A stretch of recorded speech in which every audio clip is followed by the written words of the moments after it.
Essa aula de hoje, ela tem um sentido de continuidade mesmo, assim, histórica, cronológica, com o que a gente estava trabalhando nas últimas semanas, que é de pensar as modalidades de relação da fotografia com o universo afro-brasileiro, pensando as formas de representação visual, né, de personagens, símbolos, tradições religiosas. E na semana passada a gente viu trabalhos, né, do Arthur Vale, do Leonardo Almeida, que apresentaram para a gente, foi sensacional a aula, enfocando jornais até os anos 40. E o Verger aparece, então, no curso como um dos fotógrafos, assim, né, é um exemplo privilegiado, entre outros possíveis, para a gente acompanhar a transição que tem das representações do universo afro-brasileiro, dos jornais, mas pensando as grandes reportagens e, sobretudo, as revistas ilustradas que começam a circular no Brasil. Essa é uma diferença que não é só de mídia, né, não é só do jornal para a revista, mas sim da natureza das informações que estão sendo veiculadas, como as imagens aparecem, quais são os textos que estão junto, né, com ela. Então, se nos jornais tem uma ênfase, sobretudo nas notas, nas matérias menores, nas notas noticiosas, né, curtas, mais breves, que são policiais, tem uma ideia de uma representação negativa o tempo todo. Com as revistas ilustradas, isso começa a ser nuançado, né, e a ideia de acompanhar um pouco essa nuance mesmo, de um início de reconhecimento e tratamento positivo, né, de reconhecer o valor cultural e humano mesmo dessas tradições e das suas expressões estéticas também. Só que antes de chegar, então, nesse campo que diz respeito ao nosso curso, né, pensando esse momento entre, né, o jornalismo no início do século e o que a gente vai ter de uma arte contemporânea, né, da fotografia, a fotografia como arte contemporânea também, tem esse meio do campo que é um pouco de uma mistura entre arte, antropologia, jornalismo, é um campo de troca de saberes, né, de mútuo contágio. E para chegar aí, eu queria falar para vocês como é que eu chego no Pierre Verger, um pouco assim, qual é a minha entrada no Pierre Verger.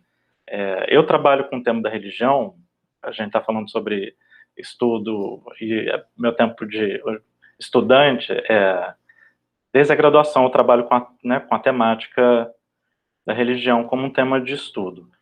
Então o Verger meio que estava sempre na órbita, é uma referência que eu já conheço há bastante tempo, mas foi durante a minha pesquisa do pós-doutorado que eu estava realizando na Espanha, que envolvia um projeto de antropologia visual em Sevilha, durante a Semana Santa, que eu tive um encontro enquanto pesquisador com o Verger. Porque no estudo que eu comecei a fazer para elaborar o meu próprio ensaio, né, de antropologia visual, eu fui pesquisar não só a história da cidade, da festa na cidade, mas também a história visual, né, assim, quem são os fotógrafos conhecidos que documentaram essa festa no passado. E aí eu fui perceber que, pela importância que a festa da Semana Santa de Sevilha tem, né, na Europa, isso fez com que grandes nomes da fotografia internacional tenham passado pela festa e tenham documentado ela. Então tem um tipo de material de trabalho que era diferente do que eu lidava até então antes, né, de chegar lá para fazer o pós-doc. A ideia do pós-doc era fazer uma comparação com o meu campo do doutorado aqui no Brasil, em Minas Gerais, onde eu também fiz uma etnografia sobre ritual e memória, pegando a celebração da Semana Santa em Ouro Preto. Então era a ideia pegar o aporte do que eu já tinha no Brasil e fazer uma comparação com o universo espanhol. Só que quando eu cheguei lá, o que eu fui me dar conta era dessa profundidade da história visual e da documentação fotográfica da festa. Então é como se fosse um outro repertório de pesquisa com o qual eu comecei a lidar. E nesse campo foi que eu fui descobrir também que o Verger, ele foi para Sevilha em 35, ele começa a fotografar em 32, então é relativamente, né, um pouco depois dele começar a fazer fotos, e que ele vai num momento bastante conturbado, porque é um pouco antes enfim, no início da ditadura franquista, né? e tem uma ideia de um controle político do que está sendo feito, das representações que saem da cidade. O Verger foi para fazer fotos da festa e das pessoas da cidade. E isso incluía pessoas pobres, incluía pichações nos muros, incluíam coisas que não eram necessariamente a ideia que, né, assim, os nacionalistas queriam projetar de si para fora do país. E ele acabou sendo preso por isso, porque ele estava fazendo fotografia. Então eu falei, olha, tem um campo aqui que não é apenas a prática fotográfica, mas de quais são as interdições às imagens, né? E se tem fotógrafos como o Pierre Verger, que chegam até a ser presos por conta da desconfiança em relação a que tipo de representação visual eles estão produzindo sobre a festa da Semana Santa em Sevilha, eu me perguntava, em contrapartida, quais seriam as imagens legítimas, oficiais, que o Estado, né, depois desse momento, Estado franquista, ditatorial, conformava e legitimava. Então era um pouco, esse encontro com o Verger não era só porque ele também fotografou o mesmo lugar que eu, é porque eu comecei a entender que tem uma história, né, da autorização, da possibilidade, da impossibilidade de documentação das festas, né? Então teve esse momento que foi lá, em 2018 ainda. Em 2019, essas ideias me mobilizaram a escrever o projeto de extensão dos Sagrados, que eu já comentei aqui em outro momento, essa videoaula vai para lá. E em 2020, um projeto de pesquisa que enfoca a participação da fotografia na transformação da imagem pública das religiões afro no Brasil. Tem um processo que outros autores, outras pesquisadoras e pesquisadores mapearam, têm estudado há bastante tempo, que é de uma identificação no início do século XX, se a gente fizer esse recorte temporal, de cultos afro sendo representados, né, como crime, como feitiçaria, enfim, uma série de vocativos pejorativos para identificar esses cultos, suas práticas rituais, né, as pessoas que fazem parte das religiões, e a gente chega ao final do mesmo século com essas práticas mobilizando artistas com monumentos públicos, com galerias de arte, com circuitos, né, assim, que vão fazer com que a gente passe da situação da religião afro, a partir da situação de crime, à arte e cultura. Então, esse processo histórico, que tem sido pesquisado, eu estou chegando nele para pensar a partir, né, da chave temática da fotografia. Como é que a fotografia participa desse processo? E essa disciplina tem a ver, então, com esse intuito de pesquisa. O trabalho com Verger, né, que dá nesse artigo que vai ser publicado em breve, envolve, então, por que eu estou fazendo nesse artigo, porque tem essa pesquisa, e envolve também o PIBIC, do qual faz parte a Eduarda, que está aqui, que vai se apresentar e vai falar com a gente sobre o PIBIC mais tarde. Então, essa aula aqui engloba essas ramificações diferentes da pesquisa, tá? A foto de baixo, a grande, que é o que importa aqui mais para a gente, é de Sevilha, de 35, que tem essa figura com um chapéu, né, nazareno, com um chapéu típico de lá, e essa fotinha pequenininha minha é de 2018, é a colorida, tá? Enfim, décadas de distância, mas, né, tem uma estética ritual que permanece. Então, vamos passar para o tema, né, que é da aula de hoje. Fotografias sagrados e segredos afro-brasileiros, modulações da diferença em Pierre Verger e seus contemporâneos. Essa é uma fotografia que faz parte do acervo, né, do Verger, mas não foi feita por ele, porque ele está no meio da foto aí, né, na região da Omé, onde hoje é o território do Benin. E o que é interessante é que tem, enfim, uma das pessoas que está aí em pé atrás, né, é uma senhora do lado do Verger, atrás dessa senhora tem um homem que está segurando uma câmera que olha para a câmera aqui. Então, acho que tem um jogo de sobreposição de referências nessa imagem que eu acho que é interessante para a gente pensar o que é a diferença aí. A diferença é do Verger com quem está sentado ao lado dele, é de nós que estamos nessa perspectiva da câmera que fez a fotografia com a outra câmera que nos olha de volta, né? Assim, são vários entrecruzamentos.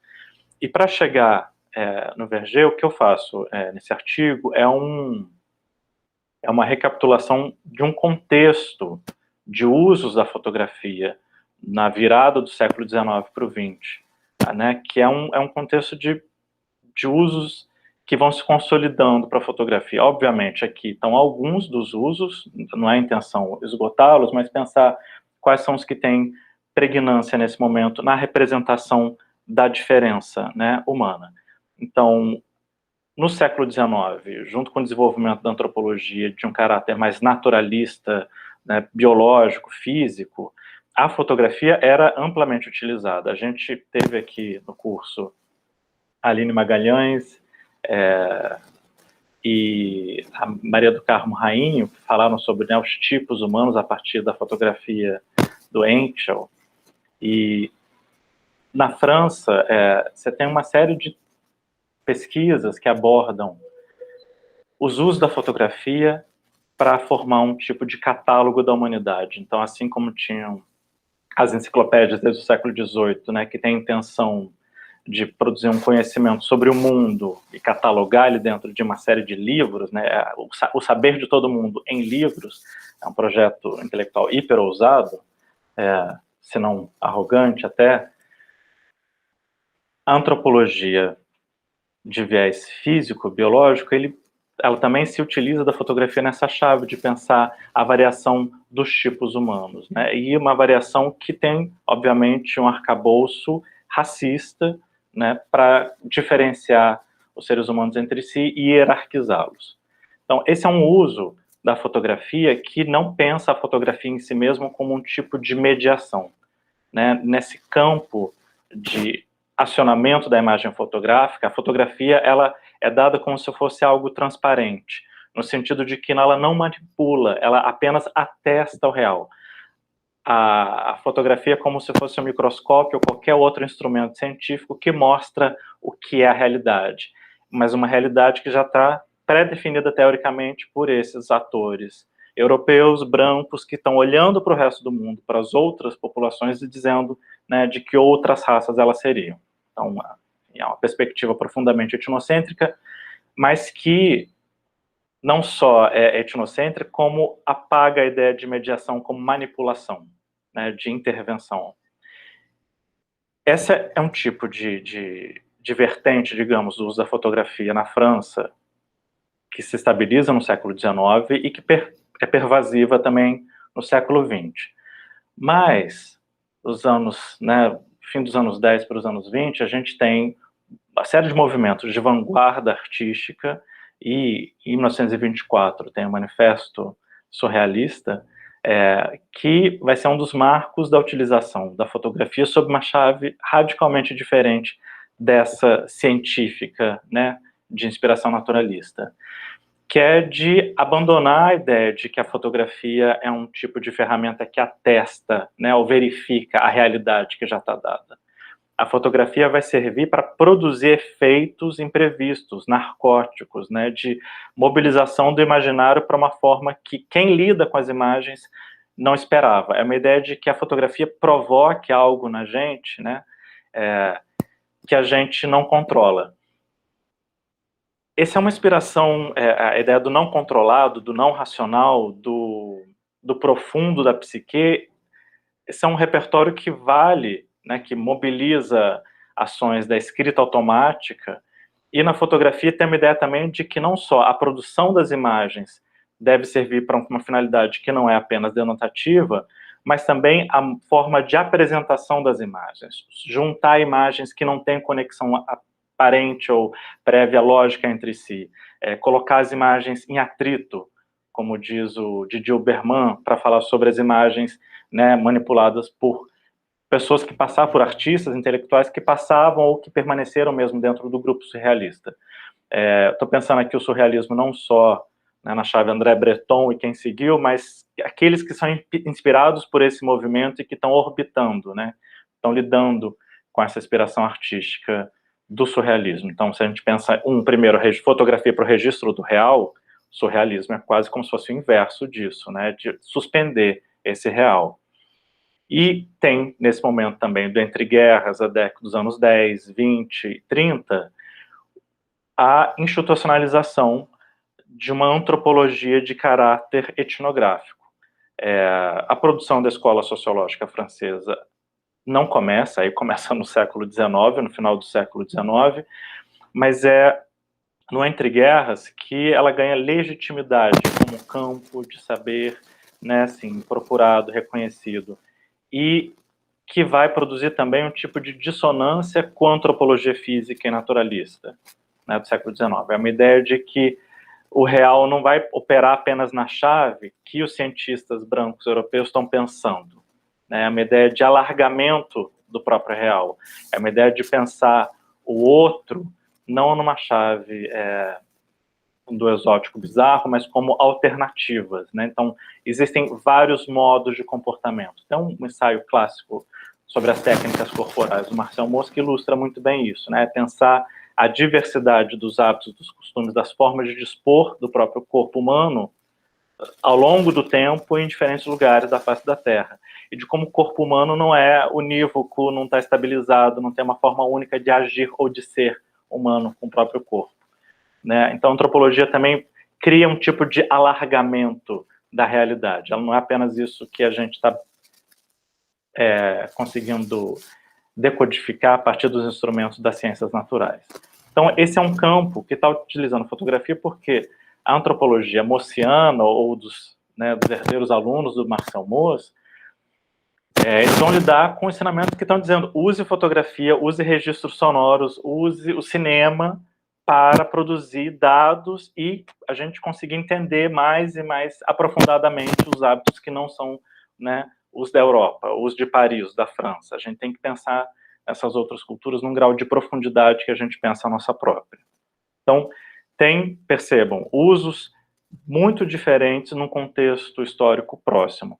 E eu estou falando dessa época porque é nesse universo de referências cruzadas que o Verger está crescendo, amadurecendo, e quando ele vai iniciar a sua atuação na fotografia, ele vai lidar com esse cenário, né?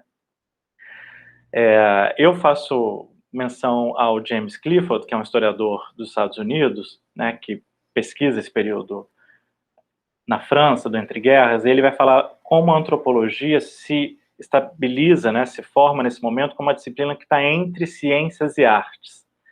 E é interessante pensar, analogicamente, que a fotografia, desde o século XIX também, a fotografia tem uma dimensão que é de ciência, de engenharia, tem uma dimensão que é artística, né, do pictorialismo que tem no século XIX, de pensar em intervenções que se fazem na imagem fotográfica para parecer pintura ou competir com ela, ou ser, né, uma pintura. E aqui tem, então, uma ideia de que não são movimentos que se encontram no mesmo momento, o surrealismo e a antropologia. São, na verdade, entrecruzamentos que contaminam os dois. Então, as produções surrealistas vão ser inspiradas por conhecimentos da antropologia. Vários dos autores que passam pelo surrealismo vão ler coisas de antropologia, inclusive textos do Marcel Mauss, e vice-versa. Tem uma ideia de quebrar com o existente, com a ordem, com os costumes já conhecidos, que estava dado na vanguarda artística, que vai inspirar também os antropólogos, mas uma chave que não seja apenas de experimental ou de transformação estilística, de uma estética, mas sim de produzir conhecimento sobre a humanidade, né, sobre a diversidade humana.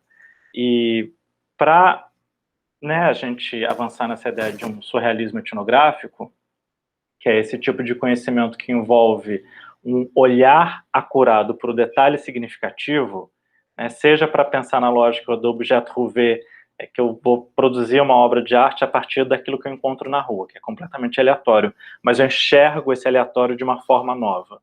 Ou, para, no caso dos antropólogos, conseguir perceber aquele detalhe que está amarrado com todo um complexo sistema de significados, né? Então, uma certa prática, um determinado artefato ritual, ele tem uma forma específica, uma característica, porque, embora nele não esteja explícito, ele está englobado por um sistema lógico maior e mais complexo do qual ele participa, né? Ser um antropólogo naquele momento, tentar conseguir identificar esses detalhes, essas situações, essas coisas que marcam, né, participação, a vinculação a sistemas de sentido que são maiores. Nesse entrecruzamento entre surrealismo e antropologia, tem alguns marcos que são importantes de lembrar, e que são marcos também que vão abrir caminho, de fato, para o trabalho fotográfico do Verger poucos anos depois. Um deles é a missão etnográfica da Carte de Bolt, né? Tem representação do mapa aí, está meio pequeno, mas a ideia é de um cruzamento que vai do Atlântico ao Mar Vermelho, então, assim, passando por inúmeros países, né? Uma expedição que durou quase 2 anos, e é uma expedição de motivação antropológica, feita numa África, em vários países da África, mas assim, eu ia falando numa França colonial, né, assim, colonialista, é uma França que está indo para desvendar, pesquisar a África, porque estão os países colonizados por ela, né? Então, assim, e não somente, mas é uma ideia de conhecer a própria extensão do território colonial. Tem essa motivação de fundo que está aí. Essa motivação, esse contexto colonial permite a pesquisa etnográfica em muitos casos.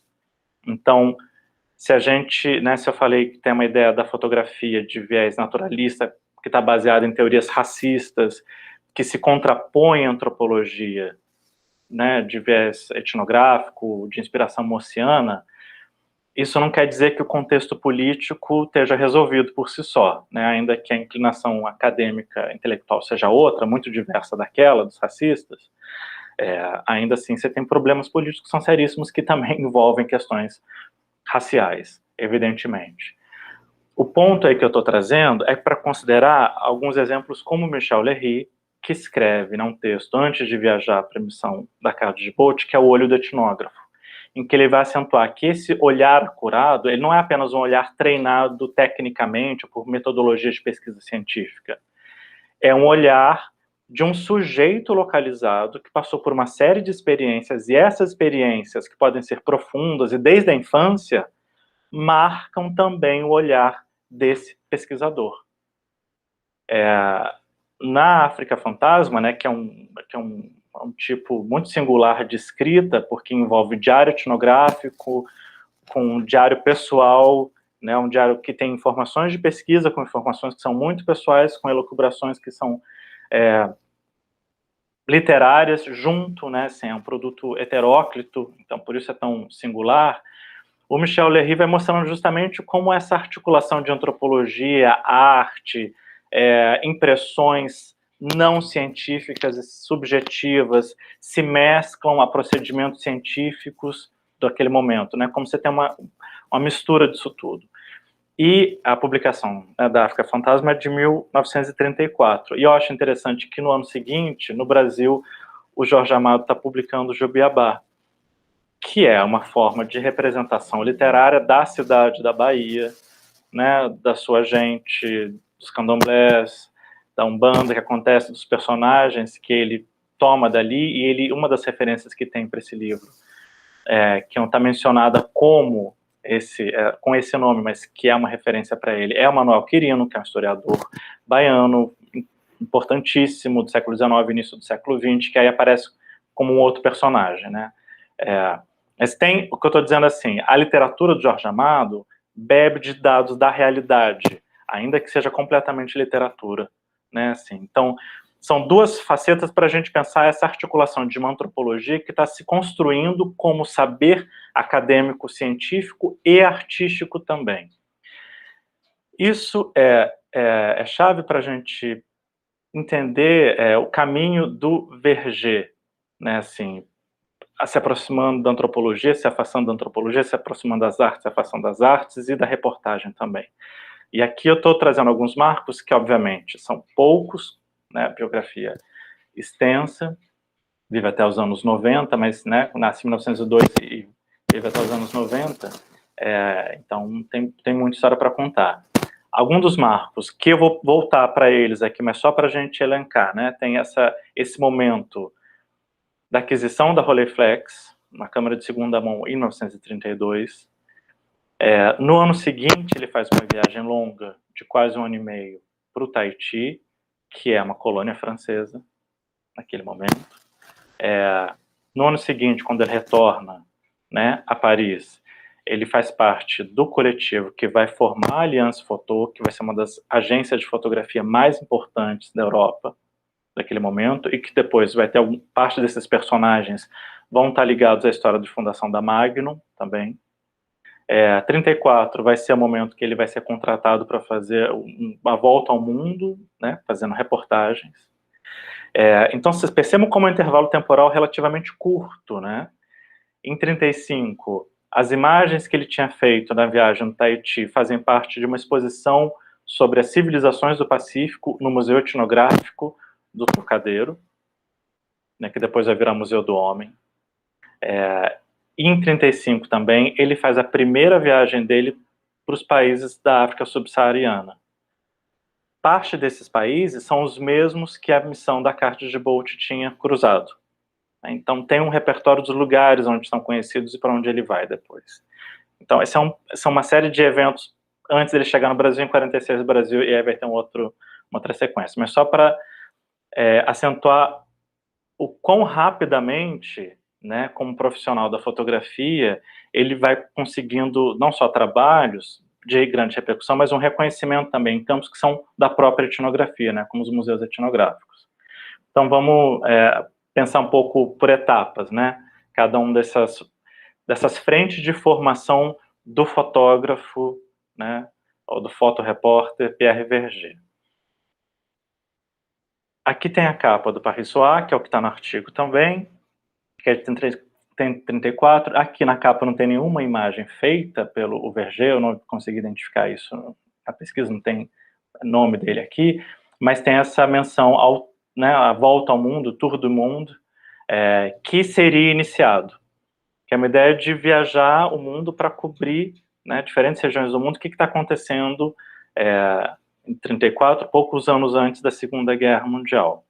Junto com esse trabalho que ele faz para Paris-Soir, Verger vai trabalhar para outros veículos de comunicação, também por conta do vínculo com a Aliança Photo, né, pela agência. E uma desses outros trabalhos é para a revista Regard.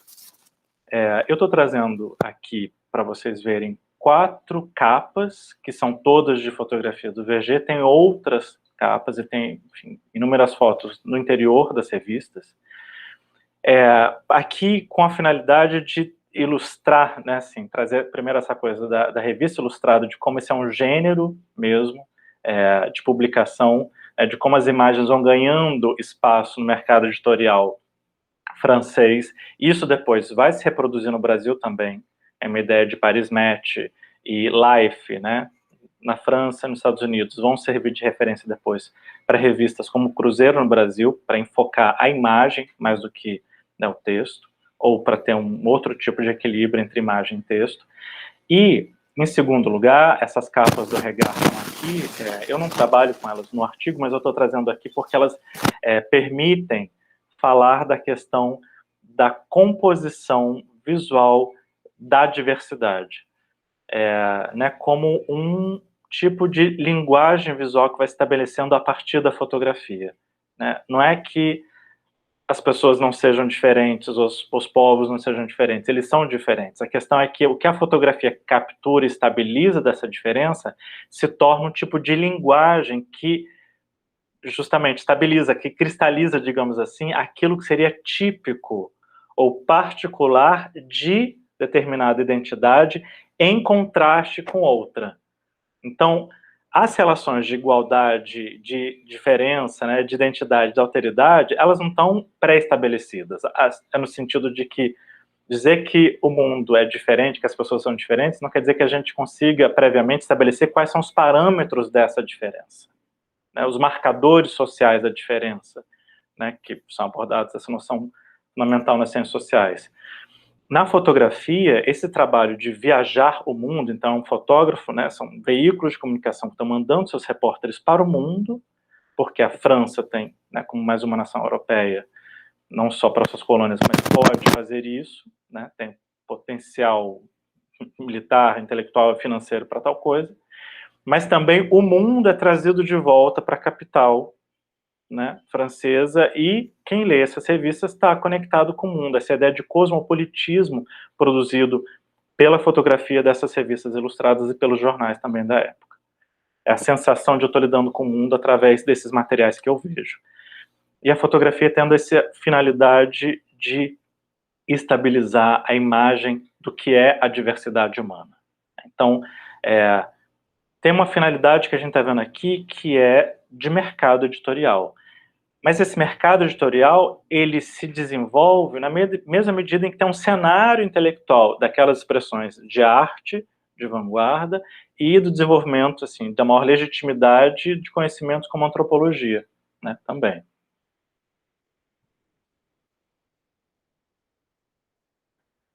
Aqui uma outra frente, né, também, que não é posterior, é contemporânea, é a mesma época, né, o momento em que ele, no ano em que ele é contratado, o Verger é contratado para fazer a volta ao mundo, ele vai ser também contratado para ficar como responsável do laboratório fotográfico do Museu Etnográfico do Trocadeiro.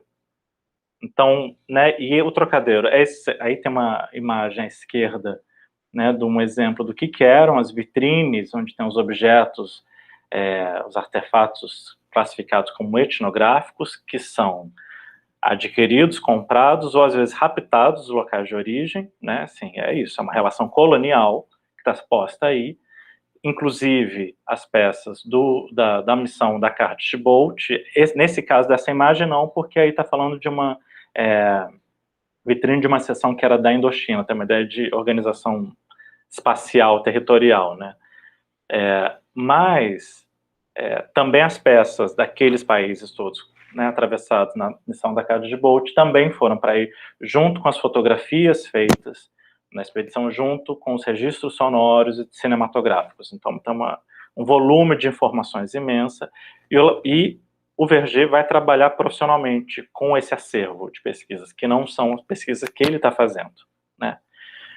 Mas então, ele está trabalhando por dentro do Museu Etnográfico. Em 1937, ele acompanha a transformação do Museu Etnográfico do Trocadeiro, que é um museu mais antigo, num outro, do Museu do Homem, que está afinado com as noções, então, modernas da antropologia de inspiração mossiana, que é não evolucionista, que é não racista, né, que é de pensar a heterogeneidade das formas de habitar o mundo, de viver, enfim, né, eu estava falando do exemplo das técnicas corporais, da variedade das técnicas corporais e tudo mais.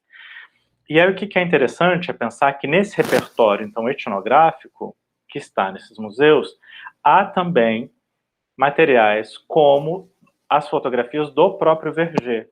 Então, o Verger ele não tem uma formação como etnógrafo, ele não foi aluno do Marcel Mauss, né, nesse momento. Ele vai depois fazer uma trajetória mais próxima da academia. Ele está trabalhando primeiro como fotógrafo. E as fotografias dele, do Pacífico, vão ser integradas ao acervo do Museu do Trocadeiro e depois Museu do Homem. Então, né, são registros. Ele está lidando com fotografias que fotógrafos não profissionais, tal como ele, como repórteres, na verdade, estão fazendo, né? A ideia é que tem um mercado dos profissionais da fotografia, mas ainda assim você tem que ter saberes técnicos profissionais para fazer foto, porque é um equipamento completamente diferente, né, do que a gente tem hoje, obviamente. Então você tem saberes específicos também para aquilo. Deixa eu avançar. E aqui eu estou trazendo uma outra imagem que ilustra, estou com essa palavra de ilustração, porque é revista ilustrada, então, né, são revistas ilustradas, eu estou aqui reiterando a ideia, mas aqui também, isso não é uma revista que eu trabalho no artigo, mas que exemplifica várias dimensões dos anos de pesquisa como repórter fotográfico do Verger em vários países em torno do mundo, né? Então, tinham aquelas imagens antes, eu passei e não falei dos países, desculpa. Né? Aqui tem, em cima, na esquerda, essa moça, né, que está retratada aí, é da Espanha, à direita, Japão, direita embaixo, Haiti, e esquerda, região do Saara, não diz exatamente o país que é. Mas, né, a gente está falando de 4 lugares já diferentes no mundo. E conforme a gente avança, a gente chega aqui para outros lugares também diferentes. né, tem a imagem à esquerda do Tahiti, do meio aqui, que a gente está vendo essa página dupla da revista, né, da Beleza Negra, que tem esse nome, né, a matéria, a reportagem. A fotografia que tem dessa mulher, o retrato que tem dessa mulher à direita, é feita pelo Verger, e o retrato que tem mais à esquerda também, com essa letra AOF, também é do Verger. Então, o que é o retrato, né, é dele. Essa é uma revista chamada Art Vivant, né, L'Art Vivant, que tem um número especial dedicado ao Império Colonial Francês. É um número publicado em 38. Então, de fato, é um número às vésperas da Segunda Guerra Mundial. E é interessante entender esse contexto político para perceber a importância da França reafirmar naquele momento, né, o seu poderio de, né, império colonial. O que é, assim, estranho porque já tem inúmeros movimentos críticos ao colonialismo, mesmo naquela época. Assim, autores, inclusive como Léry, vão questionar parte, né, do colonialismo. É óbvio que essa é uma discussão que avança ao século XX, né, e se intensifica depois da segunda metade, na segunda metade do século XX. Mas aí tem para vários atores um mal-estar dessa situação colonial que supõe uma hierarquia, né, da França para o resto do mundo, para suas colônias. E ainda assim, mesmo com esse mal-estar que está dado, com uma valorização que a antropologia está apontando para esses outros, né, outras culturas, outras civilizações, outros povos, você tem uma revista que vai reafirmar esse poderio imperial. Esse é um dos pontos, assim, né, de uma convergência aqui. O Verger não fez essas fotos para essa revista, né? São fotos que ele produziu ao longo de vários anos, em trabalhos heterogêneos e diferentes entre si, que esta revista está reunindo e está produzindo uma série de matérias num único número temático. À esquerda, o AOF significa África Ocidental Francesa, né? É o nome na parte da continente africano seria francês. No meio, né, que tem o nome da Beleza Negra, né, Beauté Noire, é uma matéria sobre as máscaras africanas, né? Região também, se eu não me engano, aqui é do Daomé. E aí tem um dos pontos que parte dessas esculturas que estão mostrando as máscaras e essa escultura de corpo inteiro, elas eram fotografadas dentro do acervo do Museu Etnográfico do Trocadeiro. Então, é uma mescla de peças que originalmente são de países africanos, mas que estavam sob a posse, né, de museus etnográficos na França, mais as fotografias de pessoas nesses outros países, outros lugares, fora da França, que foram fotografadas, retratadas pelo Verger. Da direita tem, né, dois retratos, aí a gente vê mais uma vez essa coisa da linguagem também do retrato do Verger pegando. Então são documentos que vão servir para coisas heterogêneas. O fotojornalismo se aproveita das fotos do Verger, a etnografia daquele momento também, os museus etnográficos se valem, e o discurso colonial político também pode se valer, ainda que, percebam, tem um grau de complexidade aí, que sejam com matérias que estão apontando aquilo que é, sob o olhar francês, positivo, bonito, que deve ser valorizado, que deve ser conhecido, enfim, é uma ideia de que tem saberes negros, saberes dos povos africanos que ainda não são conhecidos. Então tem uma ideia quase paradoxal de valorização dentro de uma situação que é colonial, né? Bom, esses são, digamos assim, nessas passagens que estou fazendo, são de formações do Verger para a gente ver esses trânsitos entre antropologia, jornalismo, enfim, e contexto colonial. Ele vem para o Brasil em 1946, é quando ele se muda. Ele tem uma primeira passagem, né, rápida, anos antes. Quando ele vem para cá, ele já está desde do início dos anos 40, ele já está vivendo em países da América do Sul. Ele passa pelo Peru, passa pela Argentina. Então, né, a chegada do Verger no Brasil para sua estadia de vida, ele vai viajar para vários outros lugares, mas que ele vai se naturalizar aqui, o marco é 46. E tem, né, nessa chegada, a recepção do Roger Bastide, que vai ser um amigo, né, vai se tornar amigo dele, e que já era, na época, um intelectual de referência em São Paulo, na USP, no estudo das religiões afro-brasileiras, e que também tem uma série de relações com os pesquisadores do Museu do Homem, do mesmo universo, né, intelectual que o Verger frequentava. Então, eles não se conheciam até então, né, em São Paulo que eles conhecem, mas eles vão ter uma relação de amizade duradoura depois disso. Depois de São Paulo, o Verger, ele chega por São Paulo, passa alguns dias lá, e ele fica cerca de 3 meses no Rio de Janeiro, que era então capital federal, e então tinha uma ideia de um universo intelectual, profissional, que era interessante para se estar, né, onde ele conhece o Jorge Amado, o Caribé, que vão ser amigos dele também, a esposa do Caribé, a Nancy, e é onde ele realiza, né, o fechamento do contrato de trabalho com o Cruzeiro. Daqui ele é deslocado para sucursal, né, da Bahia, para o Diários Associados, né, tem um conglomerado chamado Diários Associados, do qual o Cruzeiro é uma das revistas e tem as sucursais também, né, dos Diários Associados, e a Bahia é um dos lugares onde tem uma sucursal. Então, o Verger vai para a Bahia, enfim, também estimulado pelo Bastide, mas por conta do contrato de trabalho, e lá ele vai tecer parcerias com intelectuais, não só da Bahia, mas da região Nordeste. Da Bahia tem a figura do Odorico Tavares, que é um escritor, poeta, jornalista, com quem ele vai fazer inúmeras reportagens para o Cruzeiro, e que vão ter uma temática que vão cobrir temáticas que envolvam o universo cultural baiano, né, assim, da culinária, da capoeira, dos saveiros, a coisa da embarcação, das festas religiosas, né, como tem aí duas, do Reino de Iemanjá e o Ciclo de Bonfim, são o nome das duas matérias, ambas publicadas em 47, as duas com fotografias do Pierre Verger e texto do Odorico Tavares, né, e além disso também tem, enfim, reportagens grandes, como depois vão ser, anos depois vai ser publicada junto com o Gilberto Freire, isso já num circuito em que o Verger já foi, já voltou de países. Ele já tinha iniciado, na verdade, a pesquisa dele sobre a diáspora africana e essas continuidades, a ideia de fluxo e refluxo entre a África e a Bahia, África Ocidental, né? Bom, eu falei anteriormente da série de frentes de formação do olhar profissional, né, fotográfico do Verger.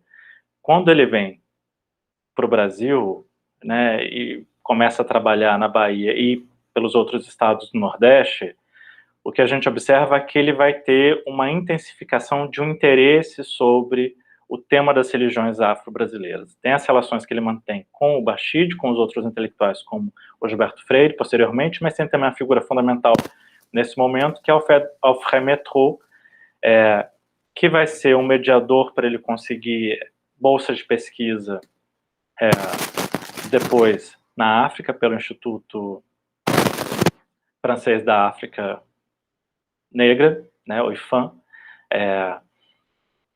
e tem, enfim, viagens com o metrô que ele faz para o Haiti, e tem uma ideia de um interesse que vai se consolidando, que vai se conformando, né, assim, se ele já tinha um repertório de viagens para diversas partes do mundo, e nessa época ele já tinha publicado fotolivros sobre outros universos, né, culturais, então tem sobre, assim como teve exposições sobre civilizações do Pacífico, tem fotolivros, se não me engano, sobre o Peru, tem, depois mais tarde vai ter sobre o México, tem as fotos sobre a Espanha, incluindo fotos de Sevilha.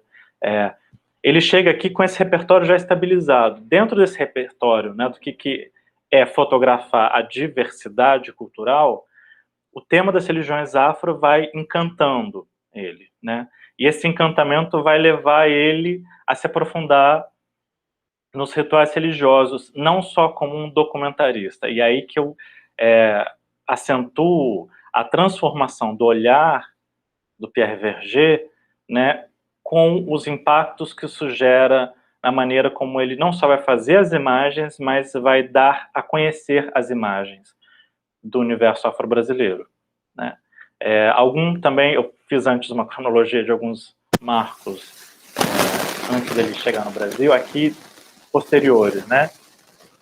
Em 47, vai ser um terreiro de Xangô em Recife, que ele vai ter contato com os cultos aos orixás Nagô.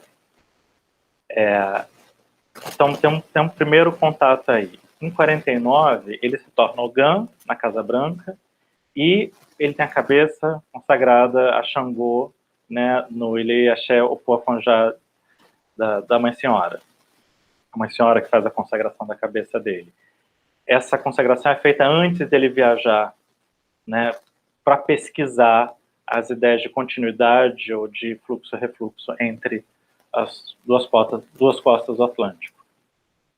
E uma vez que ele está na região da Omé, que hoje, né, territorialmente seria o Benin, em 49, porque ele está portando conta, né, os emblemas da relação dele com Xangô, é que ele é reconhecido como alguém que conhece o culto de Xangô, e ele é admitido ao culto local de Xangô, ele pode participar do culto. Numa outra cidade, que é Saqueté, ele é iniciado nos rituais ao culto de Xangô também, e recebe o nome de Xangô Umi. Não sei se eu estou falando completamente, mas enfim, tem um sentido de Xangô me convém.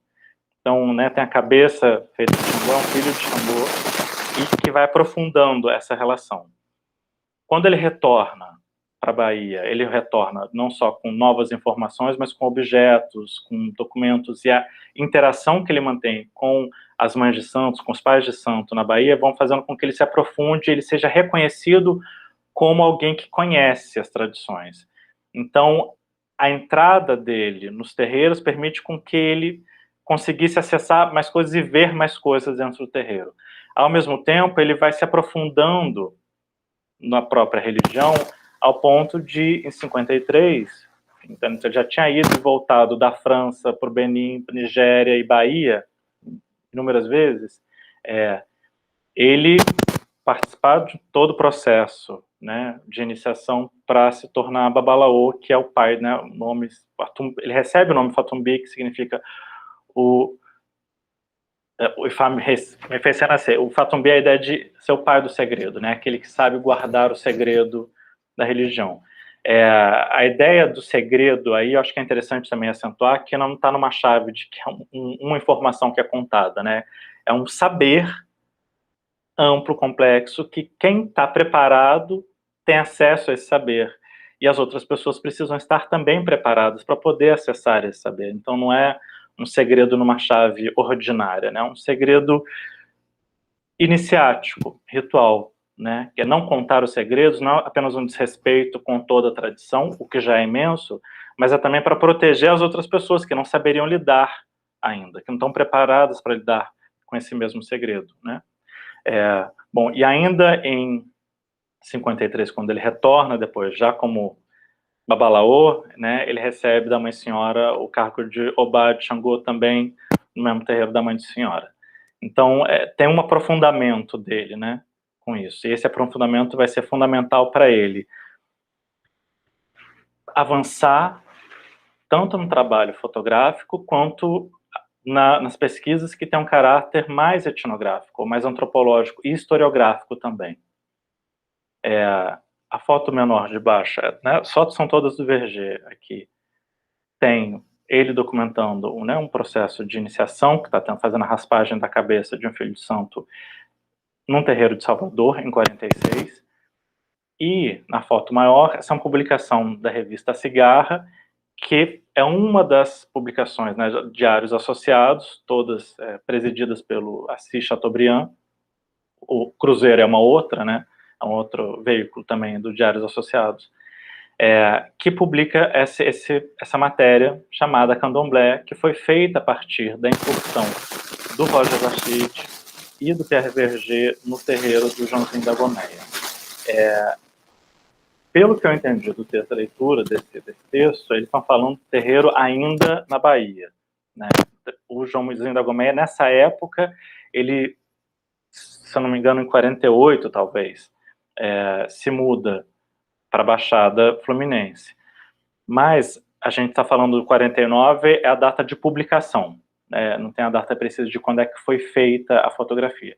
De todo modo, o que eu quero sublinhar aqui é que a publicação que tem um caráter acadêmico voltado para o grande público. Então, é uma linguagem que é, ao mesmo tempo, antropológica, faz referências a autores da antropologia, mas ela não é circunscrita numa linguagem científica que apenas o grande, né, o público acadêmico poderia acompanhar.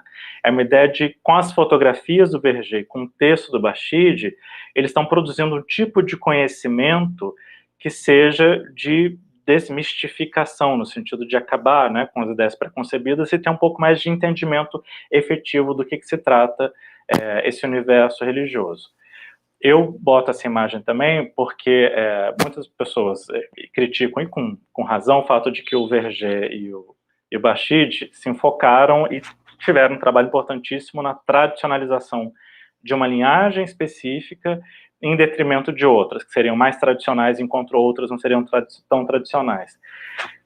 E esse é um fato, ao mesmo tempo que eles não estão ignorando essas outras tradições,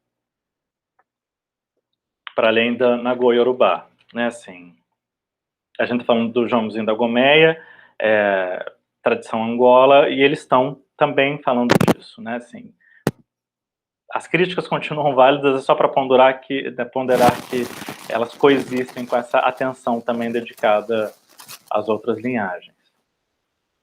Então, se tem esse texto, né, que é de 49, vocês percebam agora como é interessante a gente comparar o Verger, o trabalho do Verger que ele fazia com outras publicações que vão ser contemporâneas a ele.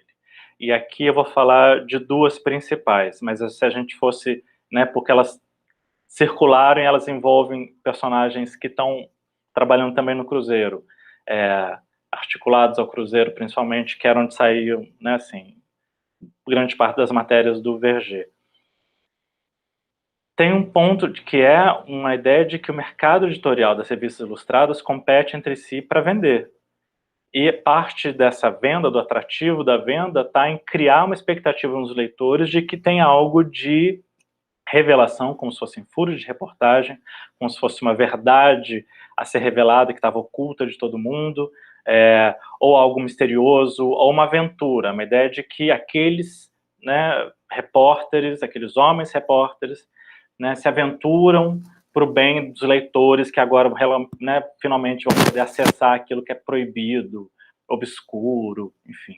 Então, todo imaginário negativo que já circulava na mídia, né, de jornais, né, até os anos 40, né, pelas batidas policiais nos terreiros, ela continua meio que esse ideário, né, de um inimigo suposto, de um maligno, um demoníaco, ele volta e meia reaparece com finalidade capitalista, mercantil, né, de alimentar pelo medo o consumo, pelo exótico, né. Então, aqui, a diferença não está sendo vista como diversidade, como uma outra forma de existir. A diferença é um perigo, a diferença é um outro radical, né, uma alteridade radical, um outro que a gente precisa se afastar de alguma forma, controlar, expor a despeito dele. Em 51, vem para o Brasil o Jorge Henrique Clouzot, que vem com a missão de fazer um filme chamado Brasil, que é um filme que não é realizado por uma série de empecilhos políticos.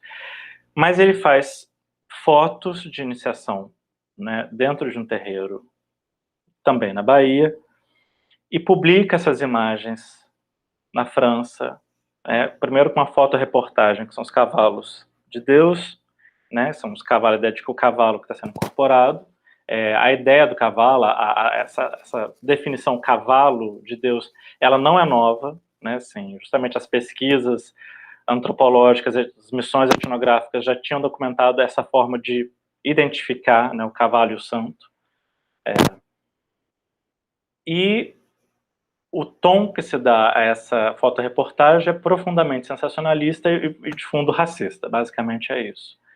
Só que desperta um interesse imenso e no Brasil a revista Cruzeiro se mobiliza para produzir uma matéria que gere igual impacto àquela que a Paris Match produziu na França. Aqui tem a imagem da capa do fotolivro, né? A Paris Match, a primeira reportagem é Tanto a fotoreportagem quanto o fotolivro são de 51, né, do Clouzot. Só que quando o Cruzeiro, então, quer fazer esse empenho, né, de editorial, de criar uma sensação de venda, ele sabe que fotógrafos como Pierre Verger já tinham no seu acervo fotos de iniciação, e ele tinha, né, se iniciado também, já tinha feito a cabeça para Xangô. E aí o que acontece é que eles primeiro tentam pegar alguma imagem de iniciação com o Verger, e o Verger nega, ele não passa as imagens.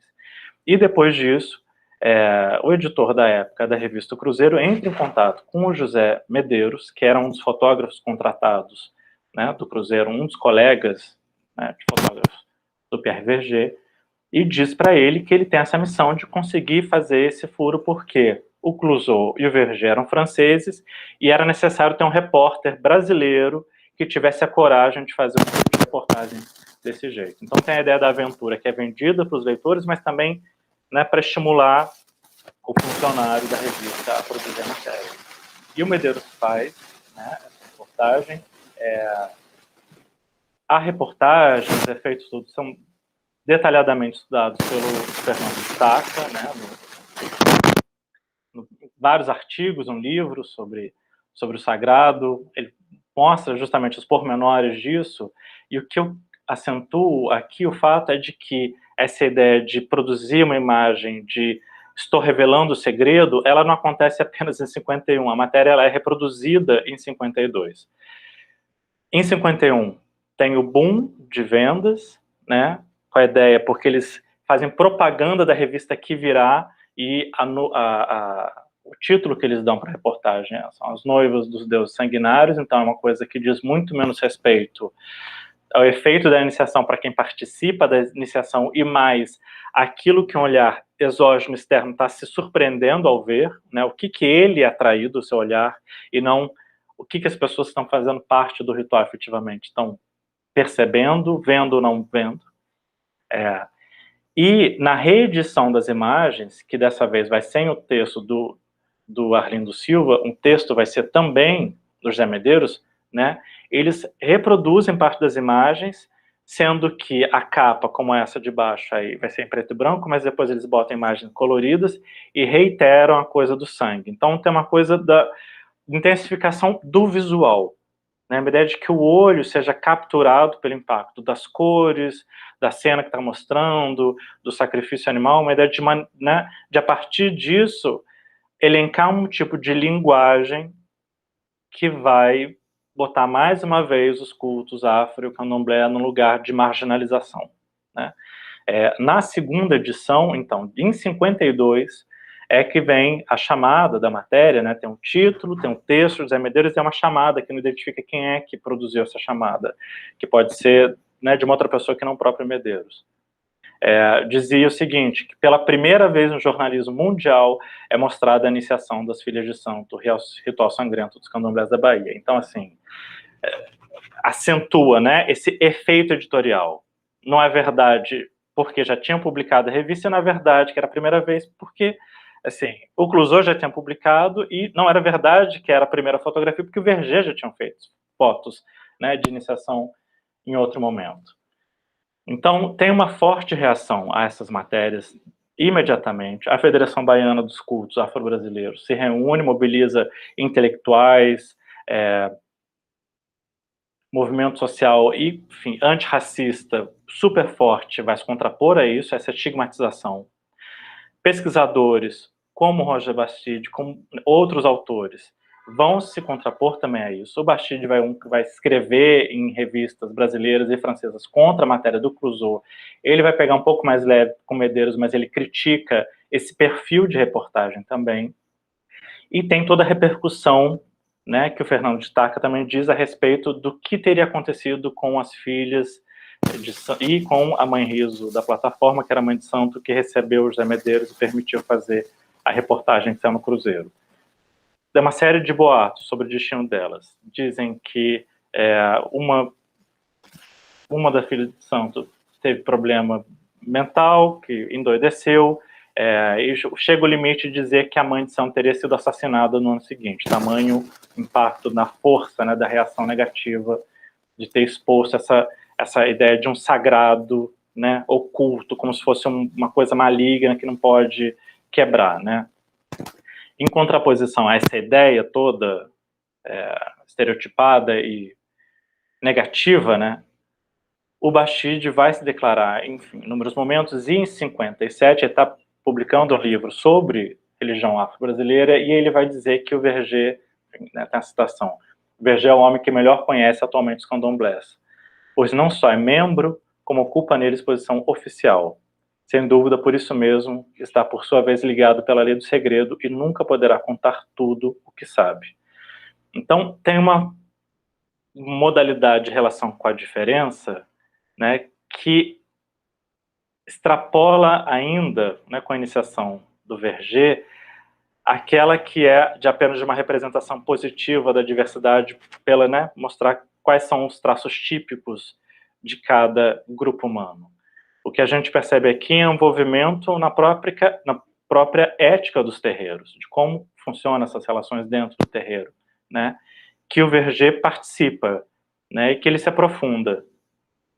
E para quem continua, né, no estudo da trajetória dele, sabe que quanto mais ele avançou nos estudos sobre a história da diáspora africana e das relações Brasil e costa ocidental da África, que ele vai diminuindo o trabalho dele fotográfico e o trabalho de viés antropológico e histórico vai aumentando, né? Ele para de trabalhar, de fazer as fotografias como eram no tempo, né, de repórter fotográfico viajando o mundo, para dar preferência a outras coisas. E também para trabalhar sobre as próprias fotografias, né. Para encerrar aqui, eu vou botar um trechinho, deixa eu ver se eu tenho a cronometragem, que é do final do documentário, eu não sei nem se isso vai poder depois estar no YouTube, porque é um vídeo de um vídeo, mas pra gente aqui eu queria mostrar o finalzinho, que é onde aparece a foto do Verger dentro de um ritual funerário, que foi feito no Benin, quando eles souberam da morte dele, em 1996. A gente está falando sobre fotografia, como a fotografia vai documentar outros povos no mundo, outras religiões, e como Verger se converte, né, esse universo do candomblé, e a gente chega aqui ao ponto em que ele se torna o objeto, a imagem, né, ele, o fotógrafo, e a fotografia dele se torna o objeto do ritual, né, como se fosse a inversão. Se no começo a fotografia está interessada no ritual afro-brasileiro, ou no caso africano, ali a gente vai ver o ritual africano englobando a fotografia, usando para o seu próprio sentido, né, para ordenar sua própria, para atualizar sua própria cosmologia. Deixa eu 17 aqui.